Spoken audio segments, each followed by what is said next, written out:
mazuri na nini. Nyumbani umepewa hela ndogo, kuna mabosi mjini, na Njombe bwana kuna hela. Umetoka zako si Ludewa, unakuja Njombe kusoma, unakuja na mambo matano.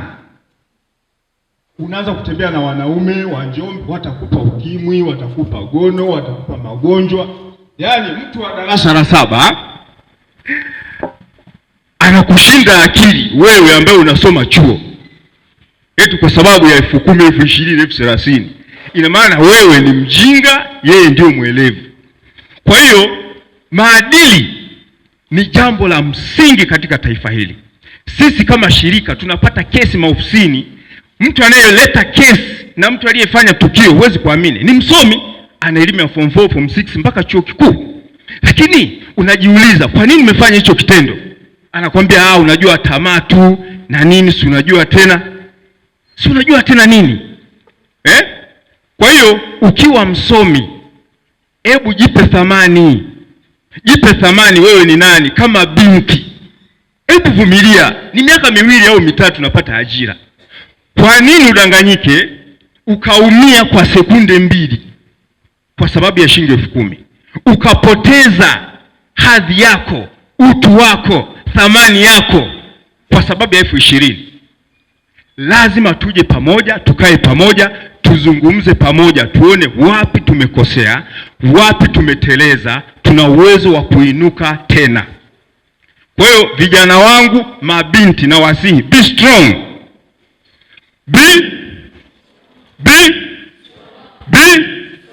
Yes, jitambue.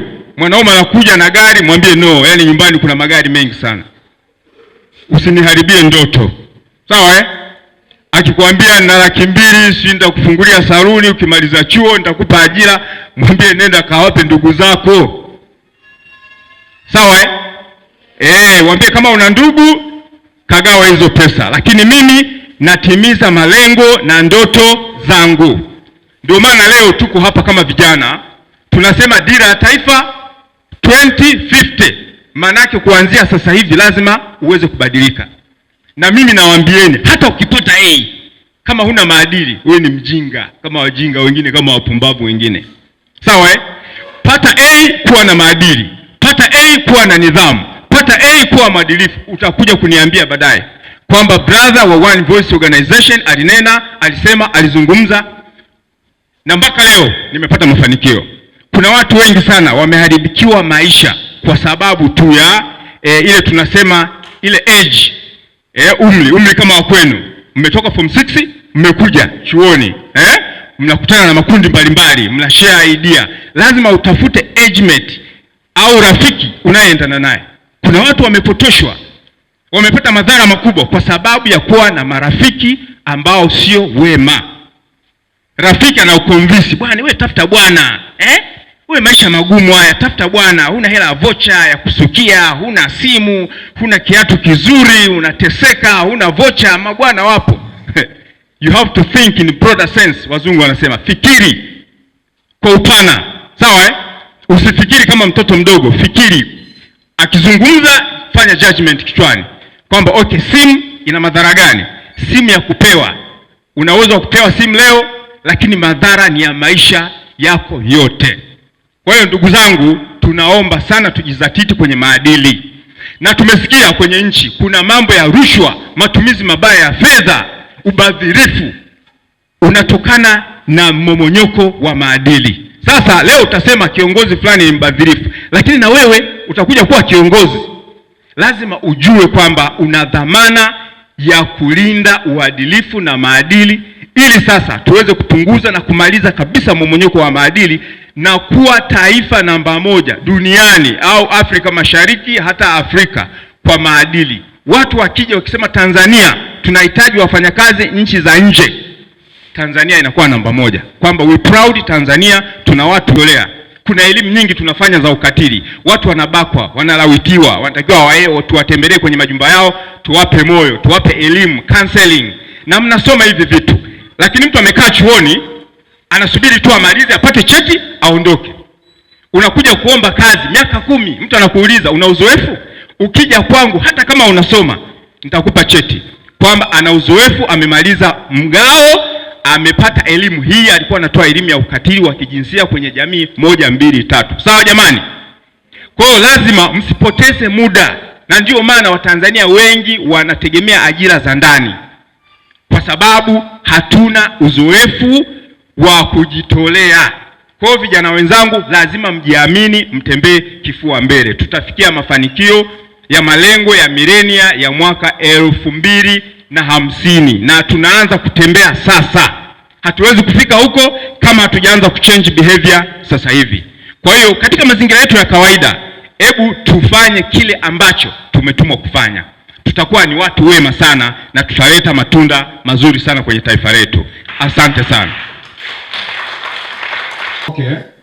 Sisi kama shirika la One Voice Organization, kama nilivyosema awali kwenye shughuli zetu za kijamii, kwa kweli tunakumbana na changamoto nyingi, hasa kwenye kipengele cha mmomonyoko wa maadili. Mmomonyoko wa maadili umekuwa ni mkubwa, kesi zimekuwa nyingi, watu wanafanya vitendo ambavyo sivyo. Sasa sisi kama wasomi na sisi kama viongozi wa nchi hii, hata wewe ulipo ni kiongozi. Mimi wakati nasoma chuo kikuu, siwezi kusema ni chuo gani, lakini sisi kama wanafunzi kulikuwa na mmomonyoko mkubwa sana wa maadili ambao haukuwa na sababu za msingi. Mfano, wewe mzazi wako amekuleta kwa ajili ya kusoma, utimize ndoto, uje uwe kiongozi, uje kuwa daktari mzuri, nesi mzuri, vyovyote vile. Lakini mwisho wa siku naanza kufanya vitendo ambavyo sivyo, ambavyo vinatakiwa kwenye jamii. Mfano, kulikuwa na wanafunzi ambao wa kike baada ya masomo wanakwenda kufanya biashara ya kujiuza. Kwenye chuo nilichosoma mimi, siwezi kusema ni chuo gani, lakini wanaume walikuwa wanajihusisha na matendo ya wizi, uvutaji bangi, madawa ya kulevya. Yaani utashangaa kwamba tunajenga kizazi cha aina gani, tunajenga familia za aina gani. Kwa maana hiyo tunakuwa na watu ambao kwenye taifa wanasoma, ni wasomi, anapata A kwenye mitihani, lakini hana maadili, hana nidhamu, hana adabu, hazingatii kanuni za maisha. Huyo mtu anakuwa hana maana yoyote kwenye taifa. Na tunaposema dira ya taifa, kuna maendeleo ya milenia, lakini kuna maendeleo endelevu. Lazima uwe na mipaka, kwamba nahitaji kuwa nani ili niweze kufikia ndoto, lazima nifanye kitu gani. Kwa hiyo ninyi kama wanafunzi ambao ni viongozi sasa hivi, na hapa tuna marais, tuna mawaziri, tuna madaktari bingwa ambao unaweza usifanye kazi ya udaktari, lakini ukawa kiongozi mkubwa ndani ya taasisi, ukawa mhasibu, ukawa manager, unaongoza hospitali. Sasa kama huwezi kuwa na maadili, hiyo hospitali haiwezi kukua, huwezi kuhudumia watu, utakuwa mwizi, utakuwa mlafi, utakuwa mla rushwa. Tuna kesi nyingi za madaktari pamoja na watu wengine kwenye taasisi mbalimbali kujihusisha na vitendo ambavyo vinaashiria mmomonyoko wa maadili. Mfano, tuna kesi za, unashangaa nesi wa kiume amembaka mgonjwa. Mlishakusikia hiyo? Mlishakusikia? Sasa hayo yatawakumba. Sasa unasoma, umepata A, umeajiliwa, unaenda kumbaka mgonjwa. Binti mjamzito anaenda kujifungua, wewe ndio wa kumsaidia ajifungue, unaenda kumchezea labda nyeti zake. Wewe una maadili? Hiyo A yako ina maana? Ajira yako ina maana? Ina maana tayari wewe unastahili kufukuzwa na kufungwa. Sasa hatuhitaji kuwa na taifa la watu wa namna hiyo. Na nilishasema dunia ni kijiji kimoja. Chochote utakachokifanya kibaya sasa hivi, mtu akifanya kitendo kibaya, watu wanaposti mtandaoni. Nchini Tanzania, mtu fulani, daktari fulani, injinia fulani afanya kitu fulani, watu wanasoma kwamba nchi ya Tanzania watu wana elimu kubwa, watu wamesoma, lakini hawana maadili. Na tusitegemee kwamba unasoma Tanzania utaajiriwa Tanzania. No. Watanzania wengi sana wameajiriwa nchi za nje, lakini cha kwanza watu wanazingatia maadili. Hata ukifaulu vizuri, kama huna maadili, wewe ni useless, wewe ni nothing, wewe ni mjinga kama wajinga wengine. Matokeo yake tunapata taifa ambalo halina mchango. Wasomi wanakuwa hawana mchango kwenye dunia. Unaomba kazi Kenya, unatoka wapi? Natoka Tanzania. No. Hapana, Tanzania hatuwezi kuajiri. Tanzania tumesikia sio wawajibikaji, ni wavivu, hawana maadili, ni wezi, ni waongo. Kwa hiyo mnakuwa na taifa la ajabu lenye sifa za ajabu. Kwa hiyo Wakenya wataajiriwa duniani, wa Burundi wataajiriwa duniani, Zambia, Rwanda na nchi zingine, lakini Tanzania utabakia na maadili yako ya kijinga. Kwa hiyo sisi kama wananchi, lakini sisi kama wasomi, lazima tujue hatuwezi kufika mafanikio bila kuzingatia maadili. Kwa hivyo lazima tudhibiti mmomonyoko wa maadili. Wewe umekuja Mgao, soma, timiza malengo yako. Lakini unasema mbona mzazi hanioni? Nikishamaliza masomo yangu, unaenda disco mjini, unapata nini tuseme wanaume huko mjini, watoto wazuri sana wa Mgao. Kitendo chochote kwenye jamii kitakutafsiri wewe una level gani ya maadili. Unapokuwa unavuta bangi mbele za watu au unapokuwa unafanya matendo ambayo hayakubaliki na jamii, tunakujaji kwamba yule ni mtu ambaye anakosa kuwa na maadili. Kwa hiyo kwa kifupi kabisa naweza kuchangia kwamba maadili ni tabia na mienendo mema ambayo inakubalika katika jamii. Na hiyo mienendo lazima uifanye katika misingi sahihi, wakati sahihi na sehemu sahihi. Asante. Asante sana.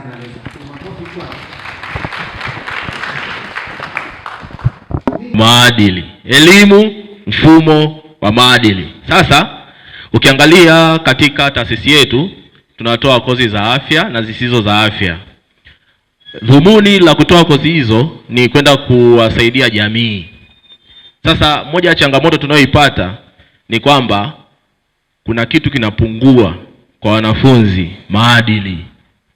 Tunahitaji daktari awe na maadili ya daktari. Tunahitaji nesi awe na maadili ya nesi. Tunahitaji mfamasia awe na maadili ya mfamasia. Sasa mara nyingi wanafunzi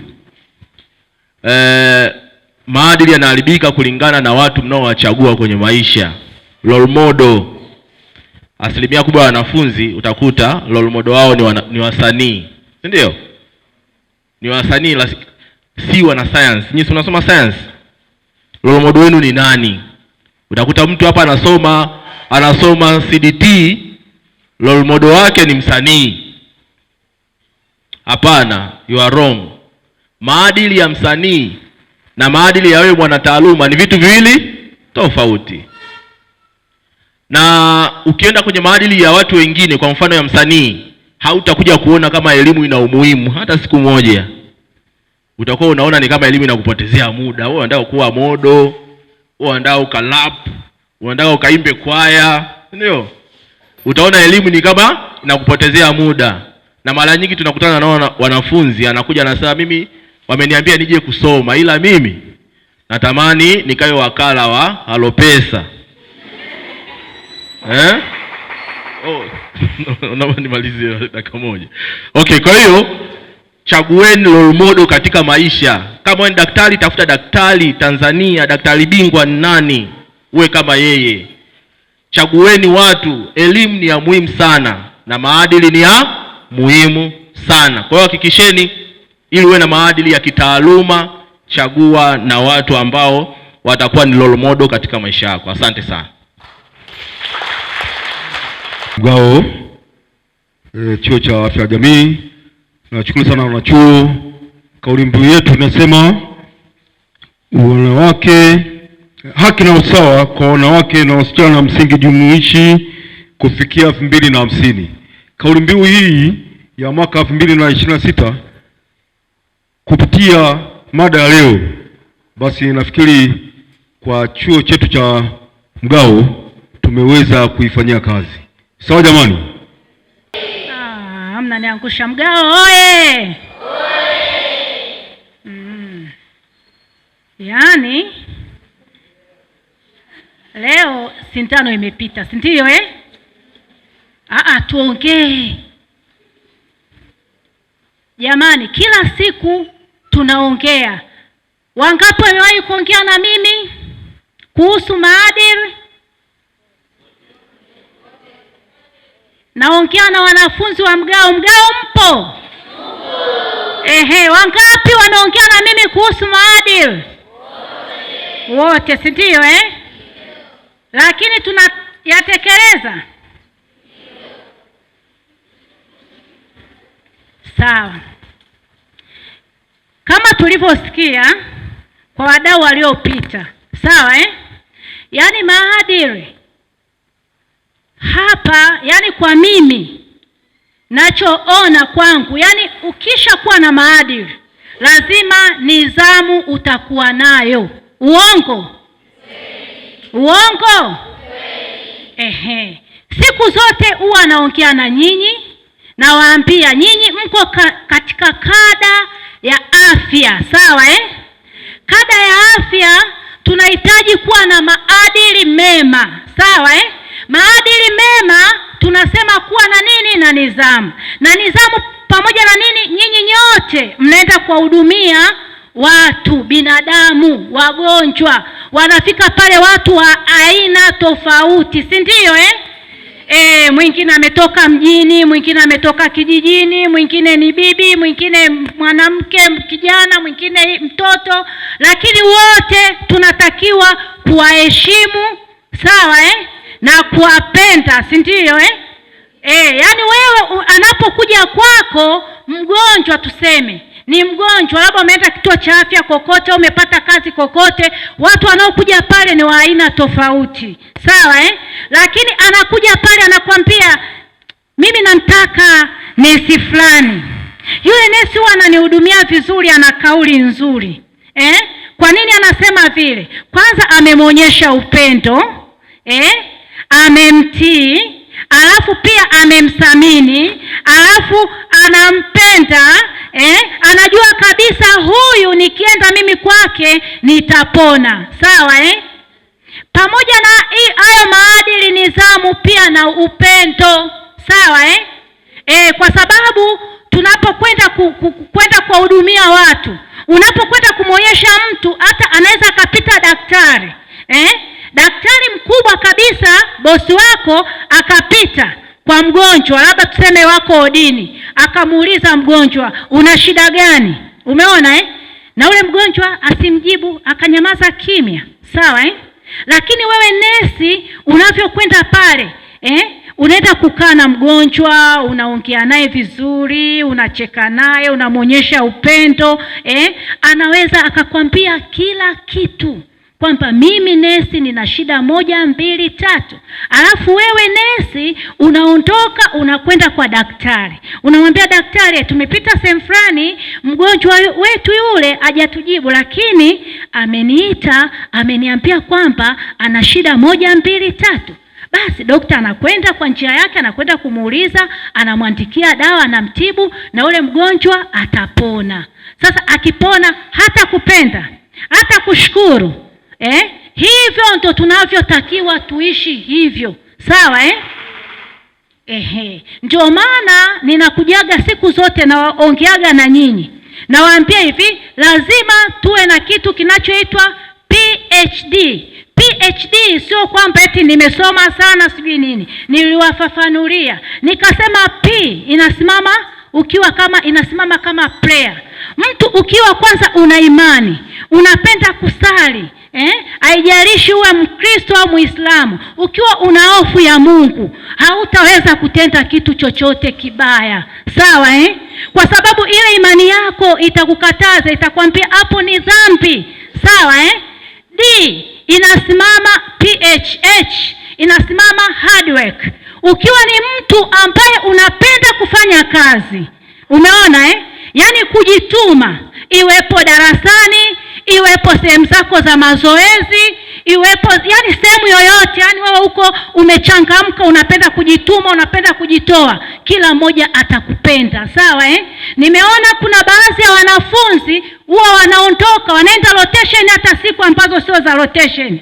Jumamosi na Jumapili hamwendi rotation, lakini kuna wenzenu wanaokwenda rotation, anasema mimi nataka nijifunze kitu fulani, na wale siku zote huwa wanafanikiwa. Kama kaka aliposema hapa, unaondoka likizo, sio unajibweteka unakaa nyumbani. Toka, nenda sehemu fulani, nenda kafanye kazi, una gain experience, si ndio? Si ndio? D inasimama kama discipline, sawa? Ukiwa na discipline, kila mmoja atakupenda. Kwanza hautakuwa mtovu wa nidhamu. Umenielewa? Wewe mdogo utamheshimu mkubwa, na mkubwa pia atamheshimu mdogo. Na hata utakapokuja kumaliza chuo, umepata diploma yako, umetoa cheti chako siku za mwisho, kuna watu ambao wanatoa mpaka vyeti vya nidhamu. Umenielewa? Kwa hiyo tunaweza tukachukulia tukaona ni kitu kidogo sana, lakini ni kitu kikubwa ambacho naweza nikasema kama elimu ya maisha yako. Ukishakuwa na nidhamu, utafanya kazi zako vizuri, kila mmoja atakupenda na utafanikiwa katika maisha yako. Asanteni.